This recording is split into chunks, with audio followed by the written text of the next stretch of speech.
We're here at the Arthur Page Society, and it's great for me to see my colleagues, and I go back always invigorated because I'm really proud to be part of this profession. And my colleagues here, I think I'm always so impressed by how smart they are and the quality of the advice they must be giving to their CEOs. So I go back with a real sense of pride in what we do.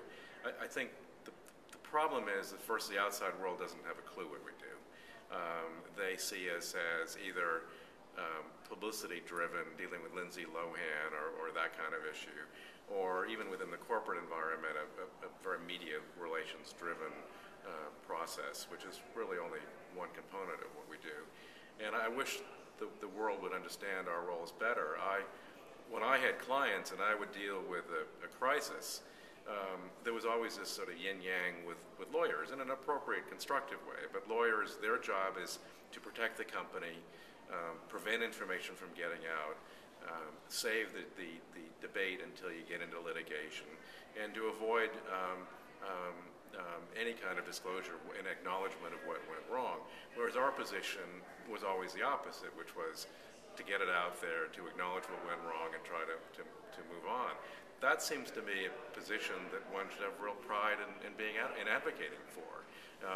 That we're really, at the end of the day, arguing more than I think any other party to do the right thing. So that's a dynamic that makes me particularly proud, reflecting my career about this profession.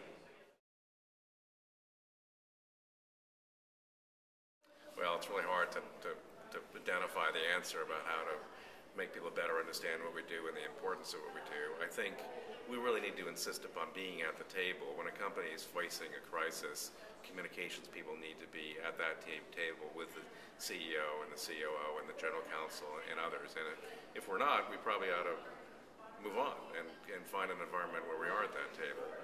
I think organizations like Arthur Page have been helpful in trying to give us arguments about and better define for us what we do and why we need to be at that table. Maybe we need to engage CEOs more. Maybe if we had more CEOs coming to meetings like this and hearing from us about what we do collectively as PR professionals, maybe that would help. But it's hard to say. In many cases, I see people here who really are at that senior level table and are perceived as being among the senior leadership of the firm and really are sought out when issues come up. I think most of us are, but it's still not where we'd all like to be.